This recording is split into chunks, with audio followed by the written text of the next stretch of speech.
భారత billionaire Adani group సంస్థ chairman Gautam అదానీపై నమోదైన హై ప్రొఫైల్ లంచం ఆరోపణల కేసులో అమెరికా ఫెడరల్ కోర్టు కీలక నిర్ణయం తీసుకుంది.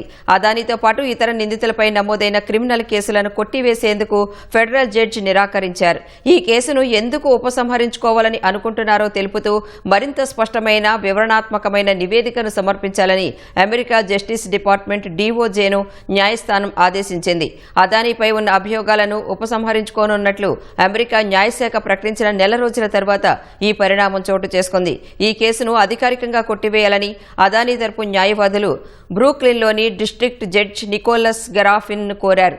కేసును ఉపసంహరించుకోవాలంటూ మే 18న DOJ దాఖలు చేసిన పిటిషన్ చాలా క్లుప్తంగా ఎలాంటి బలమైన కారణాలు లేకుండా ఉందంటూ జడ్జి అసంతృప్తి వ్యక్తం చేశారు.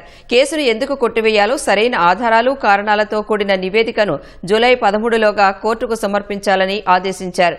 సౌర విద్యుత్ కాంట్రాక్టులు పొందడానికి భారత్లో కొందరు పాలనా అధికారులకు $265 మిలియన్ లంచం ఇచ్చారని, ఈ నిధులను అమెరికా ఇన్వెస్టర్లు బ్యాంకుల నుంచి సమీకరించారని ఆరోపిస్తూ 2024 నవంబర్లో అదానీ వారి అనుబంధ సంస్థలపై అభియోగాలు నమోదయ్యాయి.